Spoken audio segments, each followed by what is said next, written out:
Good morning everyone. Today Alok Singh welcome you again. तो आज हम लोग अपने ऑनगोइंग लेक्चर सीरीज में आईपीसी के अंदर आपका चैप्टर 2 जनरल एक्सप्लेनेशन को कवर करेंगे। तो जो हमारे स्टार्टिंग के 4 चैप्टर हैं, chapter 1 introduction, chapter 2 general explanation, chapter 3 of punishments और चैप्टर 4 जनरल एक्सेप्शंस, ये चारों बहुत ही इंपॉर्टेंट और रेलेवेंट हो जाते हैं जब भी आप पूरे कोड को समझना चाहते हैं, क्योंकि चैप्टर 2 जैसे कि आपका डेफिनेशंस बताता है सर्टेन टर्म्स, जैसे आपका पब्लिक की, पर्सन की, इंडिया की, वॉलंटरी की, इंजरी की, ऑफेंस की, लाइफ की, एनिमल की, तो हर एक टर्म का क्या मतलब होगा कोड के अंदर, जहां पर भी उन्हें यूज किया गया है तो उसका क्या मतलब होगा, ये आपका चैप्टर 2 बताता है। चैप्टर 1 बताता है आपका कि ये जो आपका कोड है ये कहां-कहां एक्सटेंड होगा, कहां-कहां इस कोड का जुरिडिक्शन लाई करेगा। इस तरह आपका चैप्टर 4 कुछ ऐसे एक्सेप्शंस बताता है जो कि आपका एक्यूज को अवेलेबल है कि वो उन एक्सेप्शंस को डिफेंस के तौर पे ले सकता है। तो ये चारों ही चैप्टर बहुत ही रेलेवेंट हैं और आपको कोड समझने से पहले इन चारों को बहुत अच्छे से आपका फेमिलियर होना पड़ेगा। तो इसीलिए हम शुरू करते हैं।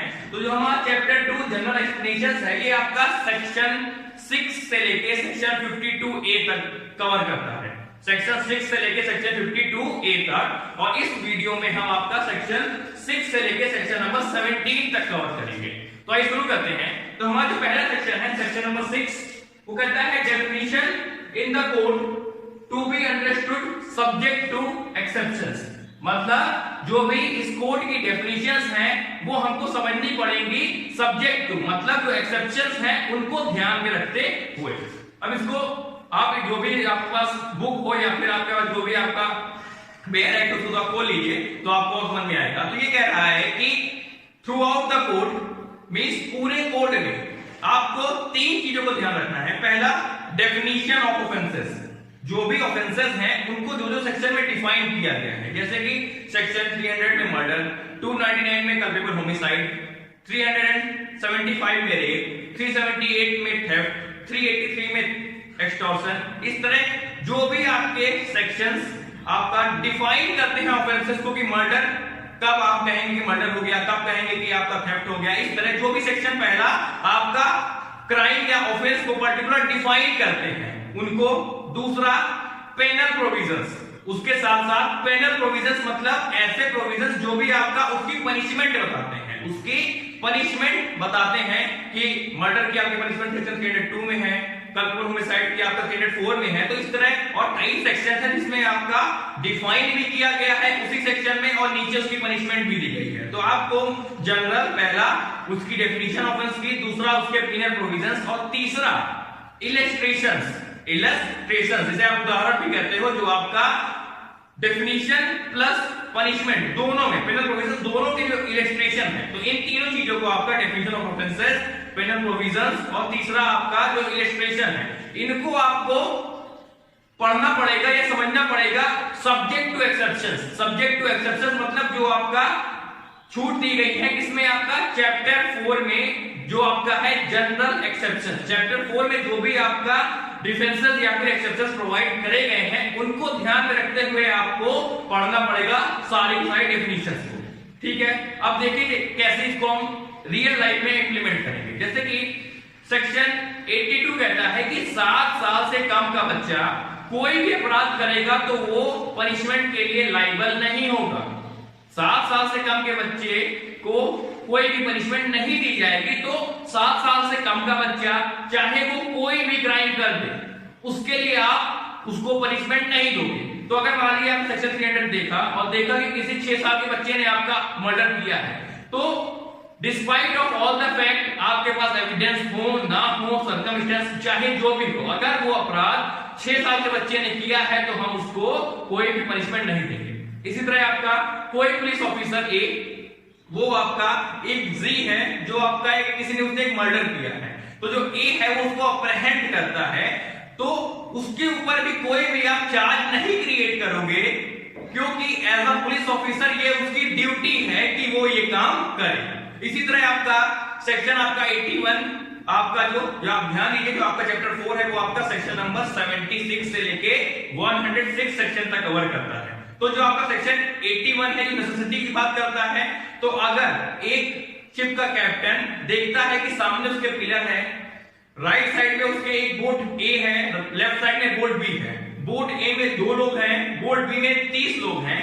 तो अगर वो गुड फेथ में बोट ए को आपका स्ट्राइक करता है, क्योंकि उसकी बोट में भी अराउंड 100% है, तो अगर वो बोट ए को गुड फेथ में नेसेसिटी के अंदर आपका स्ट्राइक करता है, तो आप उसको लाइबल नहीं करोगे कि उसने 2 लोगों को मार दिया। तो यही चीज कि आपको जो भी डेफिनेशन एक्सेट्रा है उसको आपका चैप्टर 4 को एक्सेप्शंस में ध्यान रखते हुए आपको समझना या पढ़ना पड़ेगा। ठीक है, अब सेक्शन नंबर 7 देखते हैं, sense of expression once explain. Sense of expression once explain, इसका ये मतलब होता है कि जो भी टर्म जैसे आपका लाइफ हो गया, एनिमल हो गया, इंजरी हो गया, ऑफेंस हो गया, ये सारे जो टर्म आपका डिफाइन करे गए हैं, या कोई भी ऐसा टर्म जो आपका कहीं पर भी कोर्ट में एक भी बार डिफाइन किया गया है, एक भी बार डिफाइन किया गया है, तो पूरे कोर्ट में उसकी वही मीनिंग होगी जो उसकी एक जगह है। फॉर एग्जांपल सेक्शन 11 में पर्सन की डेफिनेशन है, सेक्शन 11 में केवल एक बार पर्सन को डिफाइन किया गया है, तो पूरे कोड में जहां जहां पर्सन आएगा हम उसको वही मीनिंग आपका इंटरप्रेट करेंगे जो आपका सेक्शन 11 में दी गई है। इसी तरह अगर इंजरी की डेफिनेशन सेक्शन 44 में दिया गया है, तो इंजरी पूरे कोड में चाहे जहां पर भी आएगा हम इंजरी की डेफिनेशन वही समझेंगे जो सेक्शन 44 में दिया है। इसी तरह आपका और कोई भी टर्म जो है, आपका पब्लिक सर्वेंट हो गया, चाहे आपका कॉमन इंटेंशन हो गया, चाहे आपका ऑफेंस हो गया, जो भी आपका एक बार कहीं पर भी कोड में कहीं पर भी एक बार उसको डिफाइन कर दिया है, तो पूरे कोड में हम उस वर्ड का वही मतलब निकालेंगे। ठीक है, अब देखते हैं सेक्शन नंबर 8 जो आपका जेंडर की बात करता है। सेक्शन नंबर 8 जो आपका जेंडर की बात करता है। जेंडर में हम सब जानते हैं कि आपका मेल फीमेल आपका बेसिकली 2 कॉमन जेंडर होते हैं, लेकिन हमने एक चीज जो आप ध्यान दो कि जो भी आपका आईपीसी है, आईपीसी में सब जगह आपका ही वर्ड यूज हुआ है, whoever he, मतलब कि जो भी ऐसा करता है। तो जहां जहां ही वर्ड आया है, ये मेल और फीमेल दोनों को कवर करेगा। ये जो ही वर्ड है सेक्शन नंबर 8 जो डिफाइन करता है जेंडर, इस ही का मतलब ऐसा नहीं है कि कोई अगर फीमेल क्राइम कर देगी या ऑफेंस कर देगी तो वो लाइबल नहीं होगी, चाहे वो मेल हो चाहे वो फीमेल हो, दोनों ही आपका ही के अंदर कवर होंगे। तो जो आपका टर्म ही सब जगह यूज हो रहा है ही, और साथ में उसके जो आपके रिलेटिव टर्म जैसे आपका हिम, ही का आपका जो ऑब्जेक्ट हो जाता है हिम, तो जो हिम है तो हिम में भी आपका हर भी इंक्लूड होगा। तो मतलब ही को आप शी भी इंटरप्रेट करोगे और जो आपका हिम आएगा उसको हर भी इंटरप्रेट करोगे। मतलब अगर कोई फीमेल ने भी किया है तो उसको भी आप इंटरप्रेट करोगे। तो दोनों लोग कवर होते हैं जेंडर के अंदर। अब जो आपका सेक्शन 9 है जो आपका नंबर की बात करता है, सेक्शन 9 आपका नंबर की बात करता है। ये कहता है unless the contrary appears from the context, मतलब कि जो भी आपका कॉन्टेक्स्ट में आपका वर्ड्स यूज हुए हैं या फिर डेफिनेशन आपकी प्रोवाइड करी गई है, जब तक उससे कुछ ऐसा कॉन्ट्रेरी या विपरीत आपको महसूस नहीं होता है या फिर आपको जो इंटरप्रेट नहीं होता है, तब तक जो the words importing singular number, ऐसे वर्ड जो आपका सिंगुलर नंबर को इंपोर्ट करते हैं वो प्लूरल नंबर को इंक्लूड करेंगे, और दूसरा ऐसे वर्ड जो आपका प्लूरल नंबर को इंपोर्ट करते हैं वो सिंगुलर नंबर को भी इंक्लूड करेंगे। तो समझ लेते हैं क्या है ये कि अगर कुछ भी ऐसा उल्टा या विपरीत नहीं बदलता है आपको कंटेक्स्ट से, संदर्भ से ऐसा उल्टा नहीं बदलता है आपको कुछ कि जो लिखा है वो कुछ कॉन्ट्रवेंशन में बात कर रहा है, तब तक आप ऐसे वर्ड जो आपका सिंगुलर नंबर को इंपोर्ट करते हैं, सिंगुलर नंबर को इंपोर्ट करते हैं, वो आपका इंक्लूड करेंगे प्लूरल नंबर्स को भी। मतलब सिंगुलर नंबर को अगर इंपोर्ट किया तो वो प्लूरल नंबर को भी इंक्लूड करेगा, और उसके साथ साथ ऐसे वर्ड्स जो प्लूरल नंबर को इंपोर्ट करते हैं वो आपका इंक्लूड करेंगे आपका सिंगुलर नंबर को। तो इसको समझ लीजिए आप कि ऐसे वर्ड्स जो आपका सिंगुलर को इंपोर्ट करेंगे वो प्लूरल को भी इंक्लूड करेंगे, और उसके वाइस वर्सा। उसके बाद देखते हैं आपका सेक्शन नंबर 10। सेक्शन 10 आपका डिफाइन करता है मैन और वुमेन से। किससे करता है? आपका मैन और वुमेन को। तो इसमें जो टर्म मेन है और जो आपका टर्म वुमेन है, ये आपका कहते हैं कि जो भी आपका एज हो, जो भी आपका एज हो, जैसे कि मेन का मतलब सारे मेल ह्यूमन बीइंग, सारे मेल ह्यूमन बीइंग चाहे उनकी जो भी एज हो, और वुमेन का मतलब सारी फीमेल ह्यूमन बीइंग उनकी चाहे जो भी एज हो। तो हमको क्या देखना है कि जहां पर भी आपका मेन आएगा मतलब हो सकता है वो मेल ह्यूमन बीइंग 2 साल का हो सकता है। और ऐसा ही एक केस में आपका हेल्प किया गया था आपका कि एक लड़की थी वो 6 साल की थी, तो उसमें जो कोर्ट ने उसको वुमेन ट्रीट किया। तो हमको क्या याद रखना है, मेन का मतलब सारे के सारे मेल ह्यूमन बीइंग चाहे उनकी जो भी एज हो, और वुमेन का मतलब सारे फीमेल ह्यूमन बीइंग जिनकी कोई भी एज हो। तो अगर मेल ह्यूमन बीइंग की एज 6 ईयर है, 12 ईयर है, 18 ईयर है, 24 ईयर है, तो सारे ही सारे आपका मेल में आएंगे। इसी तरह अगर सारी फीमेल जिनकी उम्र 6 साल 24 साल इररिस्पेक्टिव चाहे जो भी होगी वो आपका वुमेन में कवर होंगे। 11 है, ये आपका पर्सन्स पे डील करता है। तो बेसिकली पर्सन्स इंक्लूड कंपनी और एसोसिएशंस और बॉडी ऑफ पर्सन्स इनकॉर्पोरेटेड और नॉट। तो जो क्वेश्चन कहता है कि पर्सन्स में कौन इंक्लूड होगा, पहला आपका कंपनी, दूसरा एसोसिएशन, तीसरा बॉडी ऑफ पर्सन्स, उसके बाद ये इनकॉर्पोरेटेड भी हो सकते हैं और आपका अनइनकॉर्पोरेटेड भी हो सकते हैं। तो इसको समझते हैं कि जो पर्सन्स है इसमें आपका पहला क्या आएगा, नेचुरल पर्सन, जैसे ह्यूमन बीइंग, हम लोग, हम आप, ये लोग आएंगे पहला। दूसरा आपका कंपनी, कंपनी आपका रिफर कर सकते हो कंपनीज एक्ट में, आपका जो आपका कंपनीज एक्ट 2013 या कोई भी ऐसे पुराने कंपनी एक्ट में रजिस्टर्ड हो उसे आप कंपनी कहोगे। और एसोसिएशंस, ऐसा कोई भी एसोसिएशन पर्सन का, या बॉडी ऑफ पर्सन जो आपका कई सारे पर्सन्स को इकट्ठा आपका एक आपका एंटिटी के तौर पर ट्रीट किया जाता है, वो भी आपका पर्सन्स के अंदर ही इंक्लूड होंगे। हो सकता है वो इनकॉर्पोरेटेड हो सकता है वो इनकॉर्पोरेटेड हो, और हो सकता है वो अनइनकॉर्पोरेटेड हो, मींस आपका उनका रजिस्ट्रेशन कराया गया हो सकता है उनका नहीं कराया गया। तो ये सब आपका पर्सन्स में आएंगे। लेकिन अब इसमें लायबिलिटी इनकी अलग अलग है, इनकी लायबिलिटी अलग अलग है, क्योंकि कुछ इसमें नेचुरल पर्सन की जो लायबिलिटी है वो अलग होगी, और जो आपका आर्टिफिशियल पर्सन या ज्यूरिस्टिक पर्सन, जो आपने ज्यूरिस्प्रूडेंस में पढ़ा होगा या नहीं पढ़ा होगा, तो आप पढ़ोगे कि 2 टाइप के पर्सन होते हैं, पहला आपका नेचुरल, दूसरा आपका ज्यूरिस्टिक। ज्यूरिस्टिक में आपका जो लॉ क्रिएट करता है उन्हें आप ज्यूरिस्टिक या आर्टिफिशियल पर्सन कहते हो। तो ध्यान दीजिए कि हमने जो एलिमेंट्स ऑफ क्राइम में आपका वीडियो में देखा था कि एक क्राइम करने के लिए आपका ह्यूमन बीइंग प्लस आपका गिल्टी माइंड होना चाहिए, human being plus guilty mind होना चाहिए। लेकिन कंपनी के केस में या अदर कोई भी इनकॉर्पोरेटेड एसोसिएशन के केस में, यहाँ पे अनइनकॉर्पोरेटेड में आपका फर्म भी इंक्लूड होगा, ज्यूरिस्टिक पर्सन में आपका आइडियल जो आपकी मूर्ति होती है मंदिरों में वो भी आपका इंक्लूड होगा एज अ ज्यूरिस्टिक पर्सन। तो ऐसी कंपनी के पास आपका गिल्टी इंटेंशन तो हो नहीं सकती है। तो जहां पर भी जो पनिशमेंट है, जहां पर भी ऑफेंस में, जैसे कि आपका केवल ऐसे ऑफेंसेस जो आपका डील करते हैं इम्प्रिजनमेंट से लेके, इम्प्रिजनमेंट हो गया या फिर आपका उसमें डेथ के केसेस में, तो वहां पे कंपनी लायबल नहीं होगी, वहां पे कंपनी लायबल नहीं होगी, क्योंकि कंपनी को आप बिहाइंड द बार्स या जेल के अंदर नहीं डाल सकते हो, या उसको आप डेथ सेंटेंस नहीं दे सकते हो। इसलिए आपका उन केसेस में कंपनी को आपका पनिशमेंट नहीं प्रोवाइड की जाएगी, क्योंकि आपका जितने भी आपके बॉडीली पनिशमेंट्स हैं या फिर आपके डेथ से रिलेटेड हैं, वो सब आपका केवल और केवल ह्यूमन बीइंग्स को ही दिया जा सकता है। तो कंपनीज या अदर जो आपकी एसोसिएशंस हैं, चाहे वो इनकॉर्पोरेटेड हो चाहे ना हो, उनको आप पेक्यूनरी या मॉनेटरी कंपनसेशन या इस तरह के फाइन एक्सेट्रा आप इंपोज कर सकते हो। तो ये आपका सेक्शन नंबर 11 था।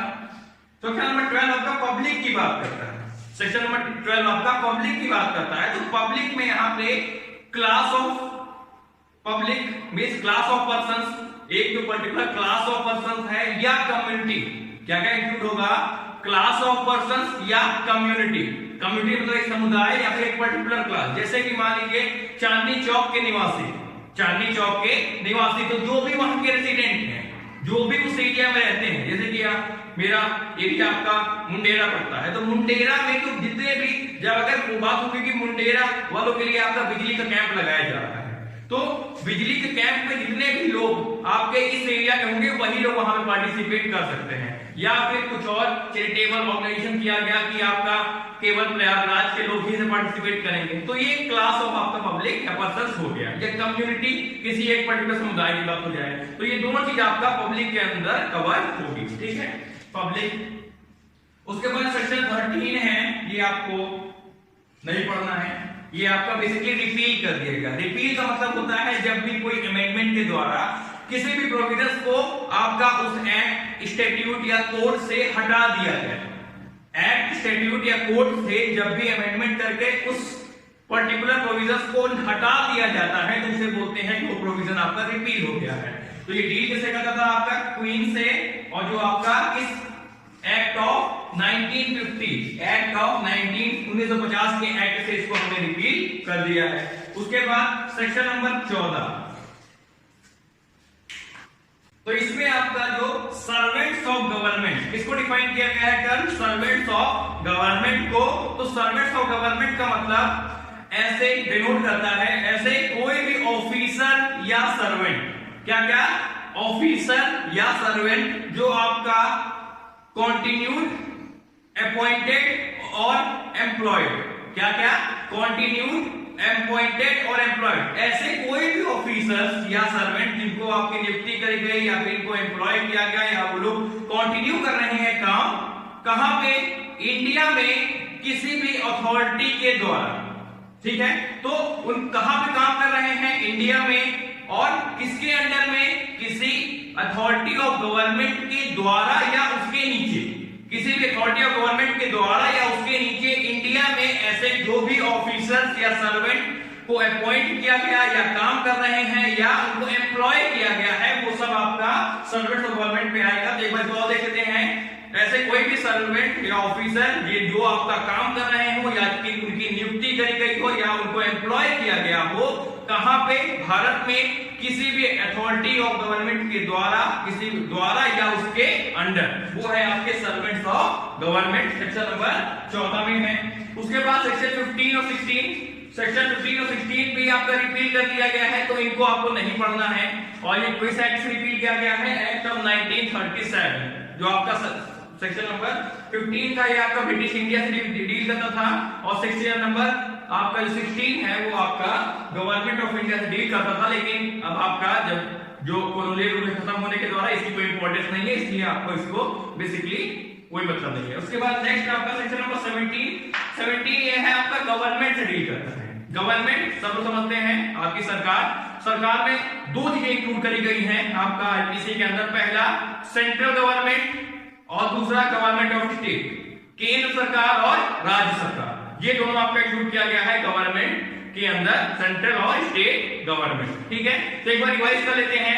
सेक्शन 6 में आपका बताया गया है कि जो भी डेफिनेशंस, पेनल प्रोविजंस हैं वो आप सेक्शन चैप्टर नंबर 4 एक्सेप्शंस के अकॉर्डिंग आप पढ़ोगे, उनको ध्यान में रख के पढ़ोगे। सेक्शन नंबर 7 कहता है कि एक बार जो भी टर्म को एक्सप्लेन कर दिया गया है या ऐसा कोई भी आपको चीज को जिसको भी आपका टर्म को आपका एक्सप्लेन किया गया है वो आपका पूरे कोड में वही मीनिंग कैरी करेगा और आपको वैसे ही इंटरप्रेट करना है। सेक्शन नंबर 7 आपका, सेक्शन नंबर 8 आपका डील करता है जेंडर के ऊपर, सेक्शन नंबर 8 कहता है आपका जेंडर। सेक्शन नंबर 9 डील करता है आपका नंबर के ऊपर। सेक्शन नंबर 10 कहता है मैन वुमेन को डिफाइन करता है। सेक्शन नंबर 11 आपका पर्सन को डिफाइन करता है। सेक्शन नंबर 12 आपका पब्लिक को डिफाइन करता है। सेक्शन 13 आपका रिपील हो चुका है। सेक्शन 14 आपका सर्वेंट ऑफ गवर्नमेंट से डील करता है। सेक्शन नंबर 15, 16 ये भी रिपील हो गए हैं और उसके बाद 17 सेक्शन आपका डील करता है गवर्नमेंट के ऊपर। तो उम्मीद है आपको ये एक्सप्लेनेशन पसंद आया होगा। Thanks for watching. और इफ यू फील कि थोड़ा बहुत भी आपकी नॉलेज इंप्रूव हो रही है इस वीडियो से तो लाइक शेयर और subscribe. Thanks for watching. Have a nice day.